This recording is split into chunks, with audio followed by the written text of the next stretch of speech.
अभी झूठ ही बोल रहे हैं, वो झूठ झूठ पे ही पैदा हुआ है वो लोग जी। झूठ पे झूठ बोल रहे हैं। जैसे लास्ट इलेक्शन में क्या झूठ बोला था उससे थोड़ा सा इम्प्रूव करके और झूठ बोल रहे हैं और झूठ। हाँ, स्क्वायर में चला गया। बीजेपी बहुत अच्छा है अभी जी, फर्स्ट क्लास है वो। कोई भी झूठा फॉल्स विशेष के लिए झुकेंगे नहीं, क्योंकि एक बार झुके और मार खा गए, अब सोच रहे हैं कि क्यों झुके। नमस्कार, प्रभात साक्षी न्यूज़ नेटवर्क और आप सभी का स्वागत है। हमारी चुनाव यात्रा इस समय चेन्नई सेंट्रल में पहुंची हुई है। यहां से वर्तमान में सांसद हैं डीएमके के दयानिधि मारन और उन्हें चुनौती दे रहे हैं भारतीय जनता युवा मोर्चा के प्रदेश अध्यक्ष विनोद पी सेल्वम। मेरे साथ कुछ स्थानीय लोग हैं जिनमें बीजेपी के कार्यकर्ता भी हैं। इस बार बीजेपी ने बड़ी टफ फाइट दी है, देखना होगा कि परिणाम क्या रहते हैं। आज चुनाव प्रचार का अंतिम दिन भी है और उससे पहले एक बाइक रैली का आयोजन किया जा रहा है। आइए बातचीत करते हैं बीजेपी के जो जिला अध्यक्ष हैं उनसे, हैं जिला प्रभारी हैं उनसे। जी, कैसा चल रहा है इस समय कैंपेन? ரொம்ப சூப்பராக போயிட்டுருக்கு ஜி, ரொம்ப அருமையாக போயிட்டுருக்கு. இன்றைக்கி வந்து களத்தில் மத்திய சென்னை வந்து தமிழ்நாட்டிலே நம்பர் 1 இருக்குது. அதே சமயத்தில் பார்த்திங்கன்னா இன்றைக்கி வந்து நம்ம மத்திய சென்னை மாவட்டத்திலேருந்து, பாராளுமன்ற மாவட்டத்திலேருந்து இன்றைக்கி பைக் ராலி நடத்துகிறோம். அதில் கிட்டத்தட்ட ஒரு 300க்கும் மேற்பட்ட பைக்குகள் கலந்துக்கிறாங்க. மக்கள் மத்தியில் நல்ல செல்வாக்கு இருக்குது. எல்லாருமே வந்து பாமர மக்கள் எல்லாருமே வந்து தாமரைக்கு தான் நாங்கள் ஓட்டு போடுவோம் அப்படின்ற மாதிரி எல்லாருமே சொல்கிறாங்க. கடந்த முறையோட இந்த முறை ரொம்ப சிறப்பாக இருக்குது. மத்திய சென்னை மாவட்டத்தை பாராளுமன்ற தொகுதியை பொறுத்தவரை வினோஜி செல்வம் வேட்பாளராக இருக்கார். அவர் வந்து எல்லாருக்கும் பரிச்சயமானவர். நிச்சயமாக இங்கே தாமரை மலரும், மலர்ந்தே தீரும். வின்னிங் ஃபார் லோட்டஸ் जी। जी, और अगर हम देखें इस कॉन्स्टिट्यूंसी में तो एक 3 बार के एमपी हैं दयानिधि मारन, हालांकि 2014 में वो हार गए थे। इस बार कड़ी टक्कर दे रहे हैं और ख़ासतौर पर विनोद पी सेल्वम जी का अगर विधानसभा चुनाव का रिकॉर्ड देखें तो बहुत कम मार्जिन से वो हारे थे। तो एक स्ट्रॉन्ग कैंडिडेट भी हैं, प्रचार भी उन्होंने ज़ोरदार तरीके से किया है। प्रधानमंत्री नरेंद्र मोदी भी प्रचार के लिए आए थे। आपको लगता है कि चेन्नई सेंट्रल में कमल खिलेगा?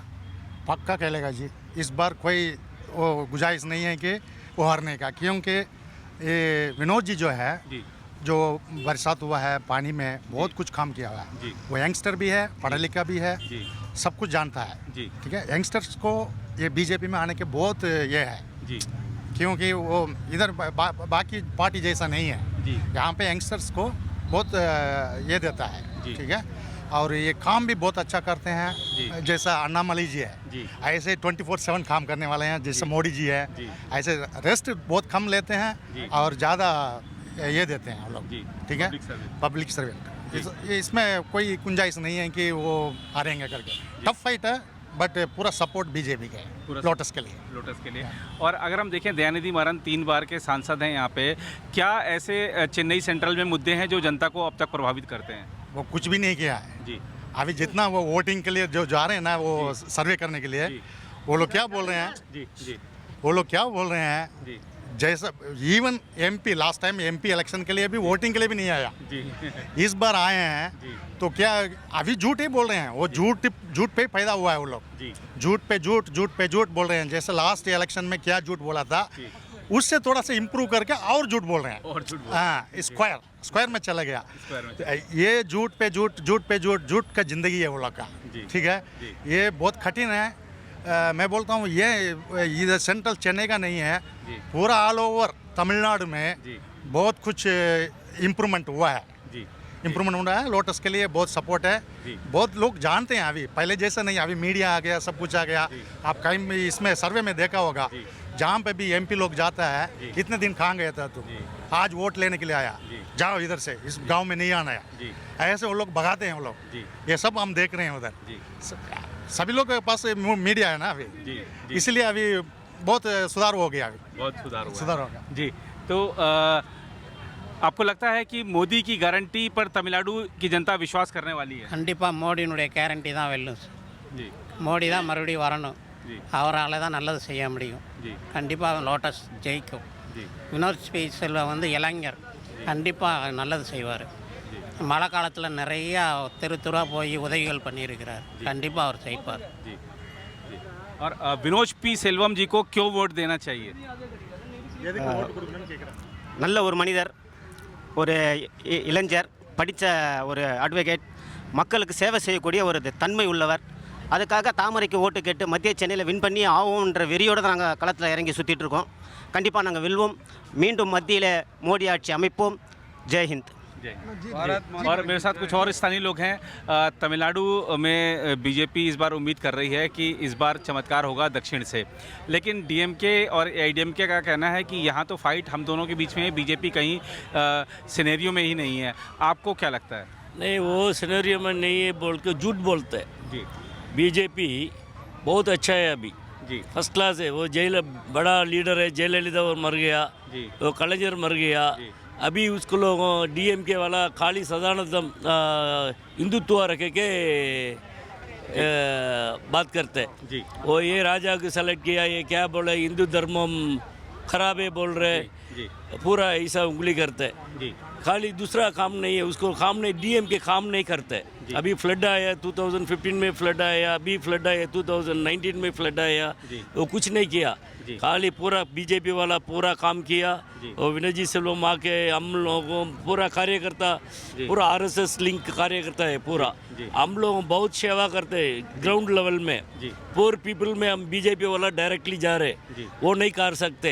खाली वाइट कॉलर रखे के घर में एसी डाल के बैठते। जी और यहाँ पर अगर तमिलनाडु में देखें तो जितना सनातन धर्म पर अटैक, पॉलिटिकल अटैक हुआ, उतना कहीं नहीं हुआ। यहाँ पर बड़ी आबादी हिंदुओं की है, उसके बावजूद बीजेपी को वोट क्यों नहीं मिलता है? इधर 70 साल डीएमके एडीएमके द्राविडन पार्टी झूठ बोल के हिंदू धर्म को झूठ बोलते ऊपर आया। ओके, ऐसा वेरी स्ट्रॉन्ग है, कैसा वेरी स्ट्रॉन्ग में पब्लिक में पड़ा है।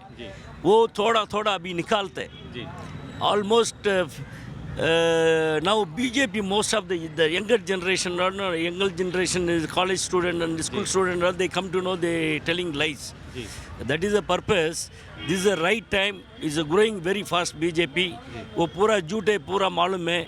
देखो वो खल है ना, कल थाड़ी वो नहीं बेचते, खाली वो केमिकल वाला ड्रग है ना, ड्रग्स चल रहे, दारू चल रहे, ऐसा वाला काम करके पैसा कमा रहे।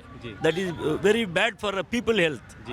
Okay, this and all the DMK ADMK 50-50% they comes and go, they comes and go. One time the BJP वाला आएगा तो हम दूसरा दिन पक्का मोदी कैसा रिपीटेडली आते हैं ना, ऐसा हम लोगों भी ऐसा आ सकते हैं इधर असेंबली में आ सकता है। जी, आपको भी विश्वास है इस बार बीजेपी का कमल खिलने जा रहा है तमिलनाडु में? हाँ जी, ज़रूर हम लोग का विश्वास रखा हूँ। ये बार पूरा के पूरा बीजेपी आएगा। जी और मोदी जी ने अपनी गारंटी दिखाई है और कांग्रेस कह रही है, डीएमके कह रहा है कि हमारा जो न्याय का गारंटी है, हम उसको, हम पर विश्वास कीजिए। नहीं, मोदी जी ने गारंटी दे रहा है, वो गारंटी का काम चल रहा है। लेकिन इन लोग को झूठ बोल के 10 साल से पहले भी ऐसे कांग्रेस वाला ने 60 साल 70 साल ऐसे झूठ बोल के पूरा मिट्टी में डाल दिया है। लेकिन मोदी जी जो बोल रहा है वो काम चल रहा है, वो काम कर रहा है, इसलिए वो वापस बीजेपी आएगा। जी आपको लगता है मोदी जी का जो 2047 का एजेंडा है इंडिया के लिए, इस बार पब्लिक उस पर वोट करने जा रही है? जी, இப்போதைக்கு பார்க்க போனாக்க இந்த இடத்துல நமக்கு வினோத் செல்வத்துக்கு நல்ல வாய்ப்பு இருக்குது ஜி. தயாநிதி மாறன் மேலே அவங்க கட்சிக்காரங்களே ரொம்ப அதிருப்தியில் இருக்காங்க. 5 வருடமாக மக்களை சந்திக்கவே இல்லை. ஆனால் நம்ம கேண்டிடேட் வினோத் செல்வன்றவர் நல்ல படித்தவர், இளைஞர், நம்ம பகுதியிலே இருக்கக்கூடியவர், கூப்பிட்ட குரலுக்கு ஓடி வந்து பணிகள் செய்யக்கூடியவர். அதனால் இப்போதைக்கு டிஎம்கே விட நமக்கு பிஜேபிக்கு நல்ல வாய்ப்புகள் இருக்குது. 100% நம்ம வின் பண்ணுறோம் G. So, do you believe in Modi's performance and Modi's guarantee? Sir, actually you must know one thing. Rahul Gandhi is wasting the time because next 25 years the BJP government is going to rule. One thing is. Second thing is, it's a Bharata government. Okay, so I'm clear about that. And in Tamil Nadu, the performance is very good. The BJP status is very good. 40 seats surely will win because of Annamalai ji. That's it. Yes. Next thing, what are you going to ask anything? जी, और आपको हिंदी में भी बोल सकते हैं आप या English में बोलेंगे? English fully. अच्छा, इंग्लिश में, ठीक है। तो do you think BJP will open it's account in Chennai also? Yeah, sir, sure, sir. The good thing is going on. See, actually, in 2010-12, 14, the status was different in Tamil Nadu. But after Annamalaji, totally the BJP has been developed because we are in a sector of 50-50. So this election, 40 seats sure will be there. And the new thing will be changes will be there because of Annamalaji. And Rahul, you are youth, and Rahul Gandhi is saying that unemployment rate in India is very high. Sir, his speech and all we must not take anything because let's see what the election is going to do because Rahul Gandhi sir is wasting the time. Because what thing is, sir, BJP will win, sir, because he must little bit of things he must change. He's talking that thing is good, but the way of canvass the BJP is doing very good. Why BJP and why Modi? Modi ji. It's not a name, it's a brand. That's all. It's not a name, it's a brand because 25 years they're going to rule. That's all. No other option. That's the thing. 400 seats, no. We are just planning for 500 also. 500. The God only knows. Shivan will knows the thing. जी, ऐसा सुनने में आ रहा है कि Chennai central में त्रिकोणीय मुकाबला है। आपको क्या लगता है बीजेपी के लिए ये सीट कितनी आसान है या कठिन है? தமிழ்நாடு சார் चेन्नई सेंट्रल சென்னை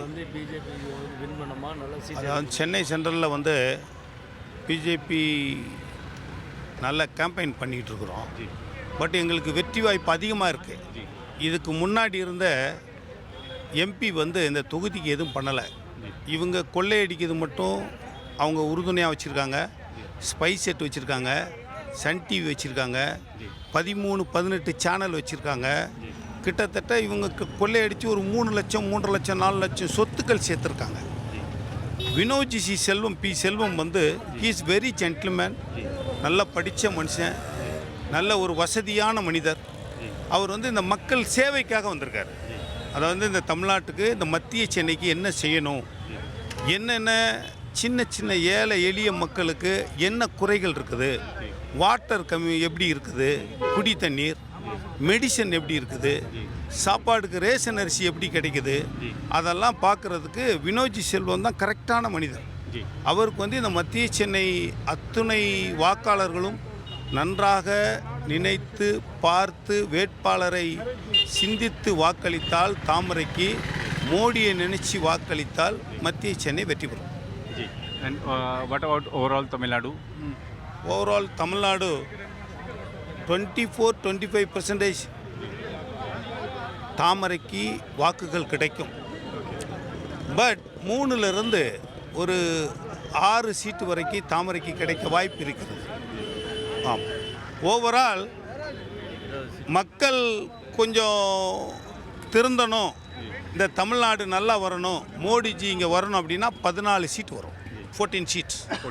ஆமாம், 3-2-3-6 it's my thing. Okay right. But overall ஒரு 10 or 14 seats coming Tamil Nadu I think yeah. आपने किन मुद्दों को लेकर जनता के बीच में गए और क्या बातें रखी अपने सामने? जी, बीजेपी तो हमारे लोग और काम कर रहे हैं, सुबह शाम काम कर रहे हैं विनोद जी के लिए, और भी मेहनत करेंगे आगे बढ़ने के लिए. और हमें 14 सीट की ज़रूरत है यहाँ पे, और भी जितना भी है सुबह शाम तक उनके लिए हमारे प्रधानमंत्री जो भी हमारे हैं मोदी जी के लिए मेहनत करके आगे बढ़ेंगे. What is your expectation for BJP in Tamil Nadu? BJP எங்கள் எல்லாருக்குமே பிஜேபி ரொம்ப பிடிக்கும் பிகாஸ் ஆஃப் மோடிஜி. ஏன்னா மோடிஜி வந்து நிறைய நல்ல விஷயம்லாம் நிறைய பண்ணிகிட்ருக்காரு. So I'm one of the fan. Modiji எனக்கு அவ்வளோ பிடிக்கும். ஏன்னா அவருடைய ஒரு நல்ல விஷயமும் நான் வந்து நிறைய பேருக்கு சொல்லிகிட்ருக்கேன்.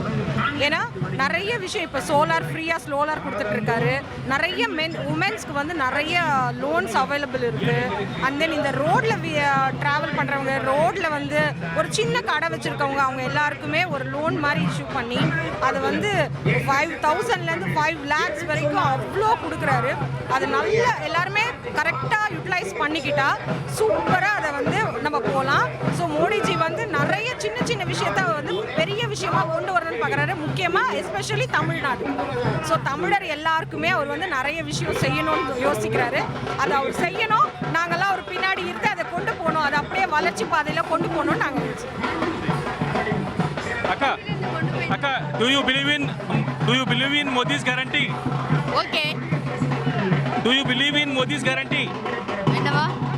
மோடியோட கேரண்டி எப்படி இருக்கு? Very super. Very super. Very super. Very super. So all people are supporting Modi. Yes, yes. All support Modi. कोई भी झूठा फॉल्स विशेष के लिए झुकेंगे नहीं, क्योंकि एक बार झुके और मार खा गए, अब सोच रहे हैं कि क्यों झुके। और ये लोग जो हैं बैठ के ये सोच रहे हैं कि आने वाले चुनाव में जो 2026 के चुनाव में क्या झूठ बोल के लोगों से मत मांगे, लोगों से वोट मांगे, क्या झूठ बोल के क्या झूठ बोलेंगे, कैसा झूठ बोलेंगे, ऐसा झूठ बोलेंगे कि लोग मानेंगे। आप समझ रहे हैं मैं क्या कह रहा हूँ? बिल्कुल समझा मैं. What kind of a lie we will tell the people so that they will believe us, तो हमें मानेंगे और हमें वोट डालेंगे। जी बिल्कुल झूठ आधारित राजनीति है यहाँ पर. बिल्कुल। वो क्या है कि यहाँ पर हिंदी नहीं चाहिए करके बोल रहे हैं, लेकिन फिर भी यहाँ पर लोग, बहुत सारे लोग हिंदी बोलने वाले हैं, और वो जो कारीगर जो हैं बिल्डिंगों में जो काम कर रहे हैं वो सब हिंदी वाले ही हैं। जी. और जो हिंदी वाले नॉर्थ में हैं वो भी जानना चाहते हैं कि हमारे साउथ में चल क्या रहा है. जी बिल्कुल, यही हो रहा है और होएगा भी। और पूरा देश एक है, हम उसको भाषा के आधार पर बांट नहीं सकते, हम उसको धर्म या जाति के आधार पर बांट नहीं सकते. लोग जो हैं देख रहे हैं, लोग और ऊपर वाला जो है दोनों देख रहे हैं। जी बिल्कुल. 19 तारीख को ऐसा जवाब देंगे लोग कि मालूम पड़ जाएगा ये लोग को। और अब अगर इसके लिए भी नहीं माने तो 2026 के लिए क्या झूठ बोल के लोगों से वोट मांगे करके, लोगों से कैसा झूठ बोलेंगे तो वोट मिलेगा करके अभी बैठ के सोच रहे हैं, अभी से सोच रहे हैं। इस बार आप चेन्नई में और तमिलनाडु में क्या परिदृश्य देख रहे हैं, क्या बदलाव होने जा रहा है? डीएमके एआईडीएमके के बीच की जो यहाँ राजनीति रहती थी वो अब हटकर क्या बीजेपी के इर्द गिर्द केंद्रित होने जा रही है? लोग जाग गए हैं जी. और ऊपर वाले और लोग दोनों देख रहे हैं कि क्या क्या चल रहा है जी. उस हिसाब से जवाब देंगे जी. जो कुछ भी जवाब है 19 तारीख को मिल जाएगा जवाब जी. और आते महीना 25 तारीख को या 23 और 25 को जवाब मिल जाएगा लोगों का। जी. और हमने देखा कि किस तरीके से कांग्रेस और डीएमके का गठबंधन हुआ है यहाँ पर. बीजेपी अकेले चुनाव लड़ रही है, हालांकि एनडीए के कुछ पार्टनर्स हैं. और आपको लगता है कि बीजेपी को एआईडीएमके से जो साथ छोड़कर बीजेपी ने फैसला किया वो अच्छा किया? शेर जो है हमेशा अकेला जाता है शेर जो है हमेशा अकेला जाता है लड़ने के लिए। और ये जो शेर है जो आया था कुछ दिन पहले यहाँ पर, जीत जाएगा। बिल्कुल जीत जाएगा, हमें उम्मीद है कि जीत जाएगा। जी बिल्कुल. तो लोगों का कहना है यहाँ पर बीजेपी के कार्यकर्ताओं में तो उत्साह है ही, जो स्थानीय जनता है वो भी कह रही है कि प्रधानमंत्री एक शेर की तरह है और शेर की ही चुनाव में जीत होगी. लोगों का कहना है कि तमिलनाडु में बदलाव की आहट है, देखना होगा कि ये आहट वास्तविकता में बदलती है या नहीं. फिलहाल इस रिपोर्ट में इतना ही. चेन्नई सेंट्रल संसदीय सीट से कैमरामैन निहाल सिंह के साथ मैं नीरज कुमार दुबे, प्रभा साक्षी न्यूज़ नेटवर्क के लिए. अगर आप भी लेना चाहते हैं देश दुनिया की तमाम जानकारी तो आज ही सब्सक्राइब करें हमारे चैनल को। साथ ही नीचे दिए बेल आइकन को जरूर दबाएं ताकि हर अपडेट आप तक पहुंच सके।